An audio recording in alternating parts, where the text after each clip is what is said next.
출애굽기 16장 1절에서 12절까지 한 절씩 교독하고 마지막 12절은 다 같이 합독하겠습니다. 출애굽기 16장 1절에서 12절까지입니다. 이스라엘 자손의 온 회중이 엘림에서 떠나 엘림과 시내산 사이에 있는 신광야에 이르니 애굽에서 나온 후 둘째 달 15일이라.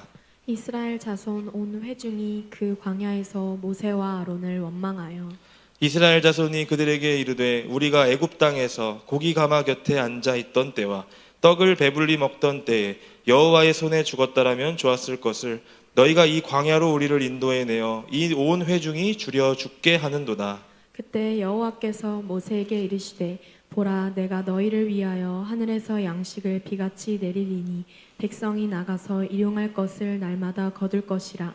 이같이 하여 그들이 내 율법을 준행하나 아니하나 내가 시험하리라. 여섯째 날에는 그들이 그 거둔 것을 준비할지니 날마다 거두던 것에 갑절이 되리라. 모세와 아론이 온 이스라엘 자손에게 이르되 저녁이 되면 너희가 여호와께서 너희를 애굽 땅에서 인도하여 내셨음을 알 것이요 아침에는 너희가 여호와의 영광을 보리니 이는 여호와께서 너희가 자기를 향하여 원망함을 들으셨음이라. 우리가 누구이기에 너희가 우리에게 대하여 원망하느냐. 모세가 또 이르되 여호와께서 저녁에는 너희에게 고기를 주어 먹이시고 아침에는 떡으로 배불리시리니 이는 여호와께서 자기를 향하여 너희가 원망하는 그 말을 들으셨음이라. 우리가 누구냐. 너희의 원망은 우리를 향하여 함이 아니요 여호와를 향하여 함이로다. 모세가 또 아론에게 이르되 이스라엘 자손의 온 회중에게 말하기를 여호와께 가까이 나아오라. 여호와께서 너희의 원망함을 들으셨느니라 하라. 아론이 이스라엘 자손의 온 회중에게 말하매 그들이 광야를 바라보니 여호와의 영광이 구름 속에 나타나더라. 여호와께서 모세에게 말씀하여 이르시되 내가 이스라엘 자손의 원망함을 들었노라. 그들에게 말하여 이르기를 너희가 해 질 때에는 고기를 먹고 아침에는 떡으로 배부르리니 내가 여호와 너희의 하나님인 줄 알리라 하라 하시니라. 아멘. 네, 오늘 이 본문 말씀을 중심으로 매일 만나의 은혜라는 제목을 가지고 하나님 말씀을 전하도록 하겠습니다. 우리는 지난 주일 이제 첫 번째 주일 말씀을 통해서 오늘이라는 제목으로 하나님 말씀을 나누었습니다. 그래서 우리가 말씀으로 삶을 오늘 하루하루를 살아내야 된다라고 함께 나누었어요. 예수님께서 이제 공생의 사역을 시작하시는 가운데 이제 본격적으로 그리스도로서의 사역을 시작하시는 중에 어떻게 하셨느냐. 하나님의 말씀을 성취하셨다. 그렇게 시작을 하셨다는 거죠. 그냥 시작하신 게 아니라 하나님의 말씀을 통해서 그 사역을 시작하셨던 것처럼 우리도 예수님을 닮아가서 오늘 나에게 임하시는 그 하나님의 말씀을 통해서 그 뜻을 가지고 하루하루를 살아야 한다. 그래서 오늘 너희 귀에 응하였느니라 하는 그 말씀을 통해서 오늘 우리에게 주시는 그 메시지, 그 말씀을 나의 삶에도 응하였다라고 고백할 수 있는 그런 삶이 되어야 된다라고 우리가 나누었습니다. 바라건대 여러분들의 삶이 하루하루를 우리가 이렇게 살아내는 가운데서도 오늘 임하시는 하나님의 은혜로 살아가기를 축원드립니다. 자, 오늘은 지난 주일에 이어서 그렇다면 우리가 오늘 나에게 주시는 말씀을 알기 위해서는 어떻게 해야 될까? 그것들을 내가 어떻게 누려야 할까? 어떤 방법적인 접근을 가지고 우리가 함께 말씀을 좀 나누고자 합니다. 자, 오늘 본문은 만나라고 하는 것에 대한 말씀입니다. 자, 우리가 이 만나에 대한 본문을 아는 분들은 아실 거예요. 이제 아침에 막 쏟아지는 양식이다. 우리가 이 정도의 상식적인 선에서는 이해할 수 있는데 우리가 이 만나의 본문이 갑자기 나온 것이 아니라는 것을 먼저 아셔야 돼요. 그러니까 앞에 있는 본문과의 관계를 살펴보아야 만나가 갑자기 왜 내려졌는지를 우리가 알 수 있거든요. 그래서 우리가 이 앞에 있는 본문과의 관계를 먼저 살펴봐야 됩니다. 이스라엘 백성들이 우리가 아는 것처럼 이제 출애굽을 했습니다. 애굽에서 나왔어요.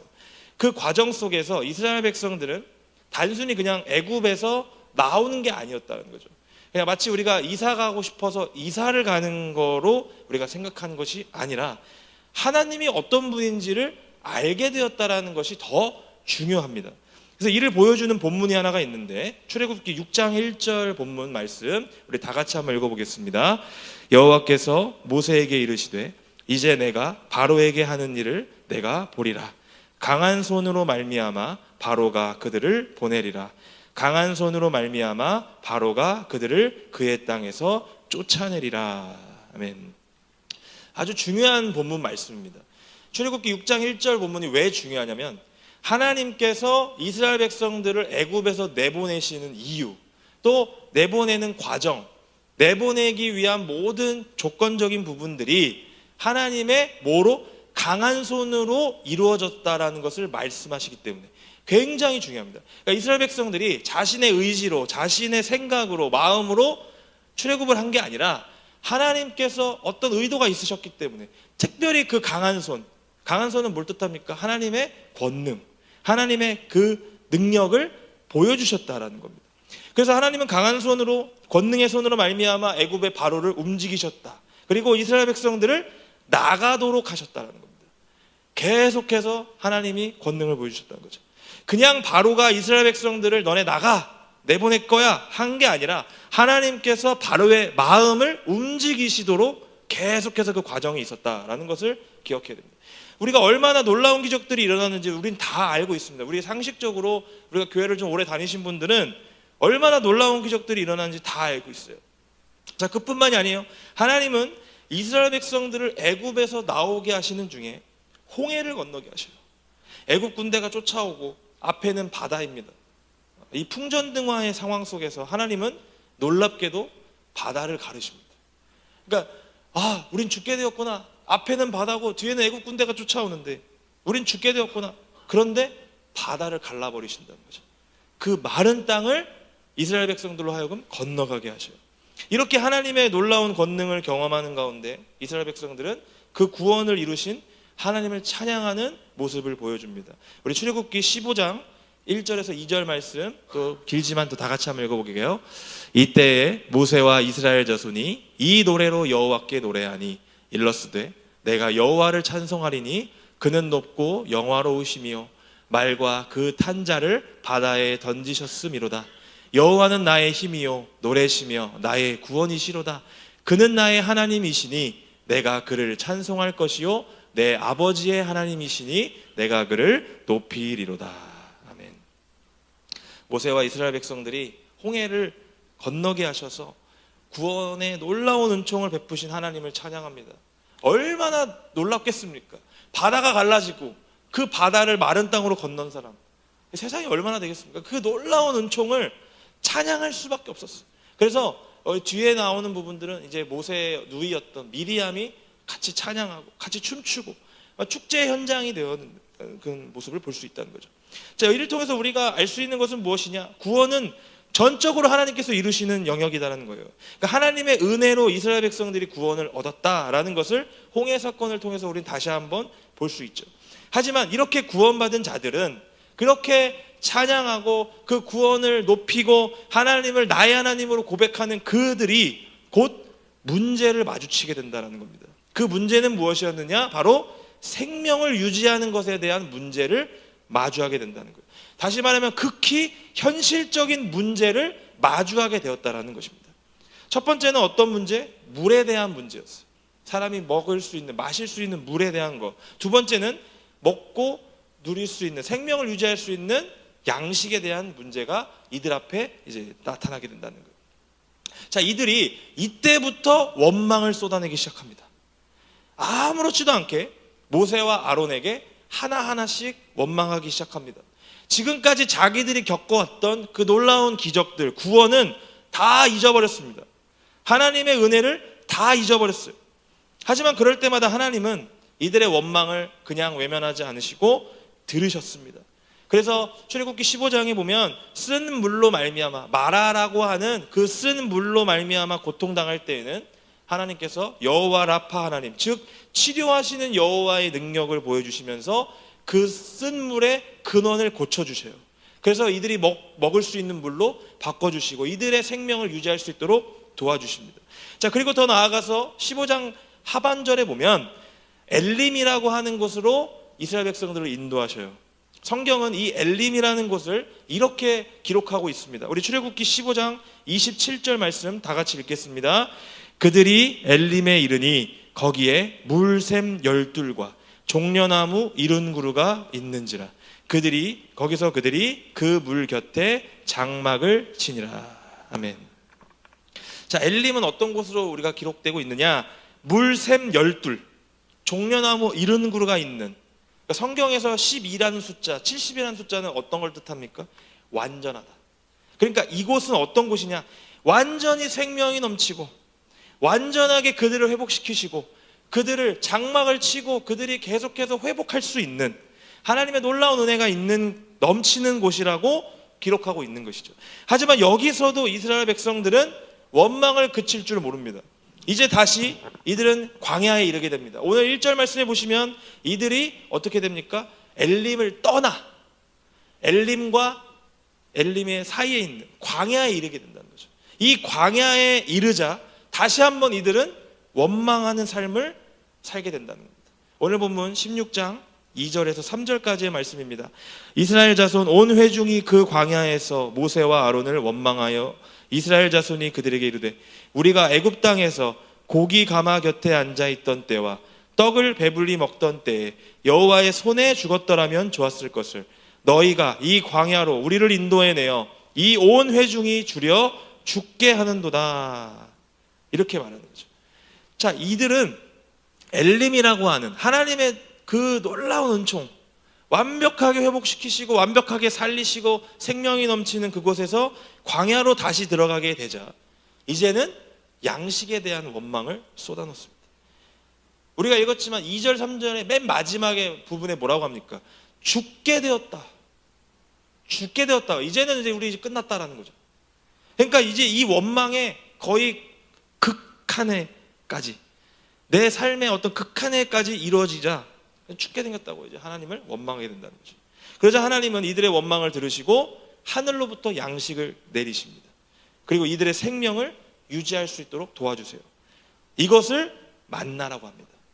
그러니까 만나라고 하는 이 내용 자체가 갑자기 등장한 게 아니라 하나님의 구원의 은혜 또 하나님의 놀라운 은총 놀라운 은혜 가운데서 이들의 현실적인 문제에 부딪히는 가운데서 주신 하나님의 은혜였다라는 것을 우리는 기억해야 된다. 하나님은 이 만나를 언제까지 내려주시느냐? 이들이 약속의 땅 가나안에 들어갈 때까지 한순간도 그치지 않으세요. 계속해서 매일매일 이 만나를 내려주시고 이스라엘 백성들을 배부르게 하시고 생명을 유지할 수 있도록 40년 동안 이들이 단 한순간도 굶지 않도록 도와주십니다. 따라서 만나는 갑자기 내려서 우리에게 나타난 것이 아니라 이러한 스토리 속에서 특별히 하나님께서 부어주셨다라는 것을 우리가 알 수 있다는 것이죠. 자, 그렇다면 오늘 본문이 말씀하고 있는 이 만나는 어떤 특징을 갖고 있느냐? 두 가지 정도로 우리가 살펴보도록 하겠습니다. 먼저 첫 번째 만나는 어떤 것이냐? 하늘에서 내리는 양식이다라는 것을 갖고 있습니다. 우리 본문 16장 4절 말씀 상반절의 말씀을 한번 읽겠습니다. 그때 여호와께서 모세에게 이르시되 보라 내가 너희를 위하여 하늘에서 양식을 비같이 내리리니. 아멘. 자, 만나는 오늘 이 상반절에 보면 4절 상반절에 보면 하늘에서 내렸다라는 것을 알 수 있습니다. 자, 여러분 광야가 어떤 곳일까요? 광야. 아무것도 구할 수가 없어요. 먹을 게 없습니다. 그 어디에도 찾아볼 수 없습니다. 그런데 그 광야에서 이스라엘 백성들을 먹인 것은 어떤 것이었느냐? 바로 하늘에서 내린 양식이었다라고 성경은 기록하고 있다는 거죠. 여러분 만나라는 뜻이 무엇이냐? 만나라는 말이 히브리어로 보면 우리가 읽진 않았습니다만 뒤에 15절 말씀에 이것이 무엇이냐라고 하는 뜻이에요. 그러니까 이스라엘 백성들 입장에서는 태어나서 한 번도 본 적 없는 그런 물건이었다는 거죠. 그래서 근데 그것도 어느 정도만큼 내렸다고 지금 말씀하고 있느냐면 비같이 내렸다고 말씀합니다. 그냥 조금 이렇게 주시고 그냥 이렇게 유지하려고 하는 게 아니라 먹고도 남을 만큼, 아니 다 먹지도 못할 만큼의 엄청난 양을 쏟아 부으셨다라는 것을 우리가 할 수 있다는 거죠. 자, 그런데 그렇다고 해서 그걸 다 먹으라고 하시느냐? 아니에요. 4절 하반절에 보면 백성이 나가서 일용할 것을 날마다 거둘 것이다 이렇게 말씀하고 있죠. 그러니까 일용하다라는 게 무슨 뜻입니까? 당일에 사용할 것. 그러니까 다시 말하면 내일이 되면 사용하지 못한다라는 뜻입니다. 일용하다라는 말이. 그만큼의 양식을 날마다 나와서 거두어야 한다라고 말씀하고 있죠. 이것이 만나의 두 번째 특징입니다. 바로 일용한 양식이다라고 우리에게 알려주고 있죠. 만나는 안식일로 인해서 일할 수 없는 이 안식일을 제외하고는 매일같이 하늘에서 비같이 내렸습니다. 백성들은 이 만나를 직접 밖에 나가서 거두어야 했어요. 누가 가져다 주거나 배달해 준 것이 아니라 자신이 직접 먹을 만큼 이 만나를 먹기 위해 거두기 위해서 수고를 해야 됐다는 것이죠. 따라서 만나를 얻는 백성들의 입장에서 볼 때 이 만나를 거두어서 생명을 유지하기 위해서 해야 될 일은 어떤 것이었습니까? 날마다 만나를 직접 수고하면서 거두되 자신의 욕심으로 거두는 게 아니라 오늘 하루 딱 필요할 만큼의 양만큼만 거두어야 했다라는 것을 우리에게 말씀하고 있죠. 이를 22절 말씀에 보면 하루에 한 오멜씩 거두게 했습니다. 지금 도량형, 우리가 알고 있는 이 도량형으로는 약 2.2리터, 그러니까 한 사람당 하루에 2.2리터 정도의 만나를 거두어야 했다. 이걸 넘게 하거나 적게 해서 안 돼요. 딱 요만큼만 거두어야 했다라는 것을 말씀하고 있어요. 매일같이 만나를 거두는 이 수고를 하는 이스라엘 백성들은 매일 무엇을 보아야 한다라고 하나님께서 말씀하고 계시느냐. 우리 12절 말씀 우리 또 다 같이 한번 읽어보겠습니다. 내가 이스라엘 자손의 원망함을 들었노라. 그들에게 말하여 이르기를 너희가 해질 때에는 고기를 먹고 아침에는 떡으로 배부르리니 내가 여호와 너희의 하나님인 줄 알리라 하라 하시니라. 아멘. 결국 이 만나를 매일 거두면서 생명을 유지한 이스라엘 백성들은 이 만나를 제공해 주시는 분이 나의 하나님으로 고백하고 깨닫는 시간이 되어야 한다라는 것을 우리에게 말씀하고 있어요. 이것이 만나의 은혜입니다. 이것이 만나가 주는 은혜예요. 단순히 내가 먹고 배불러서 은혜가 있는 것이 아니라 이 만나를 내려주시는 분이 어떤 분이시느냐를 깨닫는 것이 은혜라는 거예요. 그러니까 만나를 통해서 하나님이 궁극적으로 말씀하시고자 하는 것이 바로 이것이었다는 거죠. 자, 그렇다면 이 만나가 가지고 있는 특징, 그리고 오늘 본문과 앞의 내용과의 관계의 전반적인 부분들을 우리가 생각해 보았을 때 우리에게 오늘날 우리를 살아내고 있는 이 삶의 자리 가운데 하나님께서 우리에게 들려주시고자 하는 메시지는 어떤 것일까요? 바로 구원의 은혜를 경험한 하나님 나라의 백성들은 이 광야 같은 세상 속에서 하나님께서 매일매일 하늘로부터 제공하시는 그 은혜를 통해서만 살아가야 한다라는 것을 우리에게 말씀하고 있는 겁니다. 바로 말씀을 통해서 영의 생명을 공급받아야 한다라고 말씀하고 있는 것이죠. 분명 놀라운 하나님의 권능의 손을 통해서 출애굽에 성공한 이스라엘 백성들은 이제 더 이상 종의 몸이 아니라 자유의 몸으로 하나님께서 약속의 땅으로 나아가게 하시는 놀라운 은혜를 경험하게 되었습니다. 이들은 하나님을 찬양합니다. 경배하고 높이며 하나님 앞에 나아갑니다. 그런데 불과 며칠 지나지 않아 이들은 현실에 놓인 문제로 인해서 그 하나님을 잊어버리게 되었습니다. 오늘 말씀 1절에 보면 출애굽하고 2달하고도 15일, 다시 말하면 75일 만에 홍해의 은혜, 엘림의 은혜는 다 잊어버린 채로 다시 한번 하나님 앞에 원망하면서 하나님한테 밥을 달라고 원망하고 있고 불평을 쏟아내는 사람들이 되었다라는 겁니다. 그래서 그들에게 남은 것은 원망밖에 없었다라는 겁니다. 이들에게 처한 현실적인 문제가 지금까지 이들을 구원하시고 인도하신 하나님을 잊어버리게 만들었다는 거죠. 우리도 이렇게 살아갈 때가 있습니다. 분명 나는 구원을 받은 백성으로서 그 감격과 은혜로 말미암아 감사함을 가지고 살아갑니다. 그런데 내 삶에서 마주하게 되는 현실적인 문제로 말미암아서 하나님을 멀리하게 될 때가 있고 결국은 원망하게 되는 나의 모습이 나타날 때가 있어요. 그 현실적인 문제들로 말미암아서 하나님을 보지 못하게 되는 상황으로 이어질 때가 있다라는 겁니다. 결국 하나님께서 이 문제를 해결하시기 위해서 허락하신 것이 만나라는 것을 우리는 잊어서는 안 됩니다. 하나님께서 이 하나님을 잊어버리고 구원의 감격을 잊어버리고 하나님을 찬양하고 하나님 앞에 그 감격과 감사함을 다해서 나아가게 하는 그것을 위해서 우리에게 매일매일에 허락하신 일용할 양식 만나를 주셨다라는 것을 우리는 기억해야 된다는 거예요. 오늘을 살아가는 우리들 역시 만나를 공급받습니다. 바로 하나님께서 매일 우리에게 주시는 일용할 영의 양식이 있습니다. 바로 말씀입니다. 우리는 매일같이 이 말씀을 먹으면서 나의 영이 날마다 살아있을 수 있도록 계속해서 스스로가 공급하는 수고를 거둬야 된다는 겁니다. 내 육은 육의 양식을 통해 목숨을 부지할지 모릅니다. 하지만 나의 영 역시도 겉으로 보기에는 살아있는 것처럼 보일지 모르지만 매일 말씀이라고 하는 이 영의 양식으로 공급받지 못한다면 우리는 영원히 그 영이 죽어있게 됨을 기억해야 돼요. 그래서 우리는 이 매일 공급되는 만나를 그저 똑같이 세상 속에서도 주어지는 어떤 양식 중에 하나 정도만 생각하는 것이 아니라 오늘 말씀처럼 이것이 무엇이냐? 다시 말하면 내가 세상에서는 도저히 경험하지도 못하고 보지도 못했던 하늘에서만 주실 수 있는 그 양식을 먹기 위해서 우리는 노력하고 수고해야 된다는 거예요. 그 매일 주어지는 만나가 하늘에서만 주시는 그 양식이 매일매일 나를 살아가게 하고 인도하고 매일 나를 살아가게 하고 생명을 유지할 수 있게 해준다는 생명의 양식이라는 생각을 통해서 우리가 하루하루를 살아내야 한다는 거죠. 그 영의 양식이 아니면 우리는 구원의 은혜를 잊어버릴 수밖에 없는 거예요. 우리가 하루하루 말씀으로 살아내지 못하면 감사와 감격이 아니라 불평과 원망만 남는 삶으로 살아갈 수밖에 없다는 것입니다.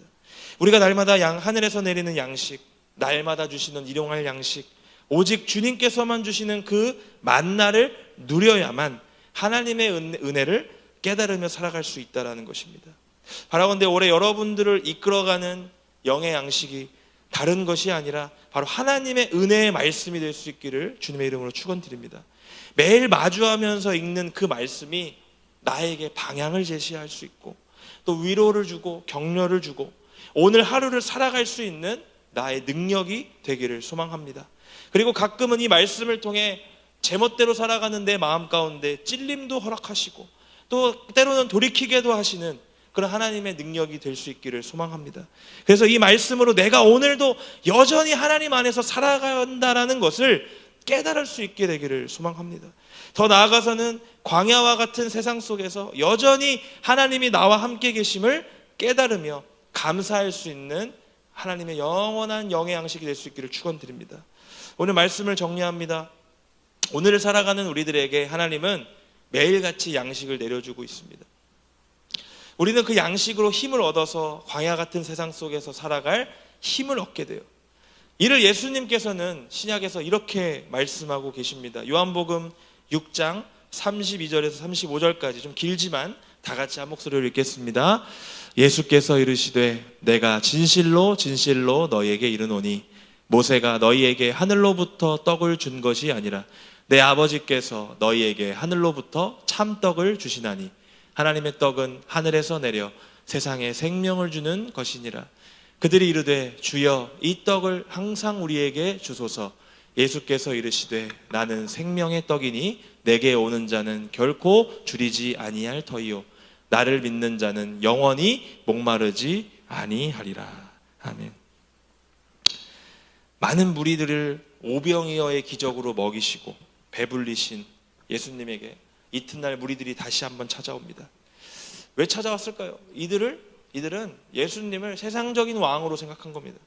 아, 저분이 나의 왕이 되시면, 저분이 나를 인도하시면 나의 삶은 매일같이 배부를 수 있겠구나. 그렇게 믿었습니다. 그래서 여전히 예수님을 자신들의 배만을 부르게 할 존재라고 여기고 있었다는 거죠. 이들이 예수님께 질문합니다. 어떻게 해야 우리가 하나님의 일을 할 수 있겠습니까? 라고 질문하죠. 그러자 예수님은 뭐라고 말씀하시느냐? 하나님께서 보내신 일을 믿는 것이 너희들이 해야 할 일이다 라고 하십니다. 하나님께서 보내신 이는 누구냐? 모세가 준 떡과는 다르다. 세상에 생명을 주는 떡이다 라고 말씀하죠. 이 떡을 먹는 자는 영원히 줄이지 않게 될 것이다 라고 선포하십니다. 이 떡이 바로 생명의 떡이신 예수 그리스도셨습니다. 우리는 매일 하늘로부터 비같이 내리는 생명의 양식 예수 그리스도로 우리의 삶을 충만하게 만들어야 된다는 겁니다. 이 양식만이 우리가 영원히 줄이지 않을 양식이 될 수 있다라고 말씀하죠. 이 양식만이 하나님을 제대로 바라볼 수 있게 합니다. 내 삶이 불평과 원망으로 가득 차 있는 것이 아니라 날마다 구원의 은혜로 감격하고 감동해서 하나님 앞에 올려드릴 수 있는 감사함으로 충만한 삶을 살 수 있게 된다. 언제? 생명의 떡이신 예수 그리스도로 내 삶이 충만해질 때 가능한 것으로 말씀하고 있죠.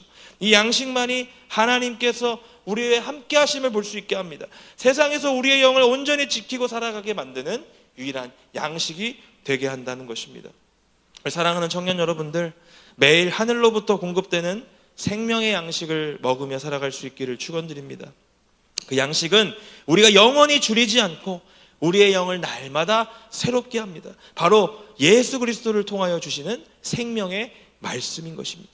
날마다 주시는 이 생명의 양식을 먹으면서 오늘을 살아가게 하고 또 오늘을 승리하게 하고 오늘을 나를 인도하며 살리시는 놀라운 은혜를 누리는 저와 여러분들 되기를 바랍니다. 그래서 오늘 나에게 주시는 그 양식을 통해서 하나님을 기억하는 삶, 또 하나님을 바라보는 삶, 그런 은혜가 우리 안에 있기를 주님의 이름으로 축원드립니다.